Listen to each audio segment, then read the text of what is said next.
20 бөлүм. Ошол күндөрү Хиския абдан катуу ооруп калды. Ошондо ага Амос уулу Ышая пайгамбар келип, Теңир мындай дейт: өз тукумуңа мурас кагазын калтыр, анткени сен өлөсүң, айыкпайсың деди. Хиския жүзүн дубалга буруп, Теңирге мындай деп сыйынды: О Теңир, сенин алдыңда туура жүргөнүмдү, сага чын жүрөгүмдөн берилип, сага жаккан иштерди кылганымды эстей көр. Анан Хиския катуу ыйлады. Ышая шаардан чыга электе ага Теңирден мындай сөз болду: кайра кайтып, менин элимдин башчысы Хискияга айт, сенин атаң Дөөттүн Кудай Теңири мындай дейт: мен сенин сыйынууңду уктум, көз жашыңды көрдүм, мен сени айыктырам, 3-чү күнү Теңир үйүнө барасың. Сенин өмүрүңө дагы 15 жыл кошом, сени жана бул шаарды Ашур падышасынын колунан сактайм. Бул шаарды өзүм үчүн, өзүмдүн кулум Дөөт үчүн коргойм. Ышая кургатылган анжырды алгыла деди. Алар кургатылган анжырды алып жарага жабышты. Ал айыгып кетти.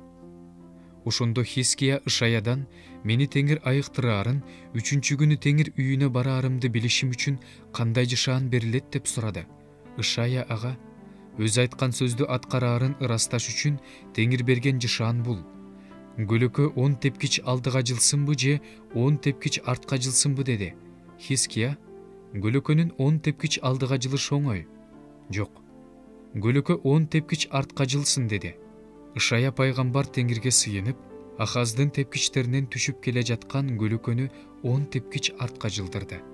Ошол убакта Бабыл падышасы Баладан уулу Меродах Баладан Хискияга кат жана белек жиберди.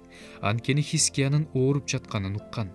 Хиския элчилердин айтканын угуп, аларга өзүнүн казыналарын, алтын күмүштөрүн, жыпар жыттуу заттарын, кымбат баалуу, жыпар жыттуу майларын жана курал-жарак сактаган үйүн, кампаларын, аларда эмне болсо, ошонун баарын көрсөттү. Хиския өз үйүндөгү, өз падышачылыгындагы баардык нерсени көрсөттү.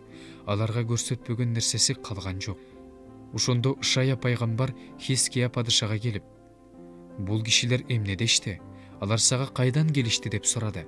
Хиския ага: алар мага алыс жактан, Бабылдан келишти деп жооп берди. Ышая: алар сенин үйүңдөн эмнени көрүштү деп сурады.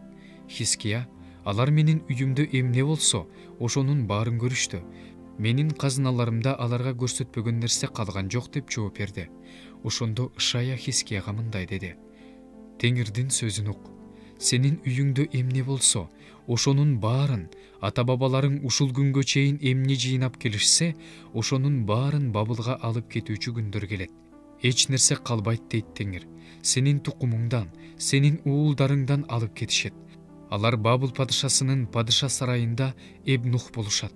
Ошондо Хиския Ышаяга: сен айткан Теңирдин сөзү жакшы деди.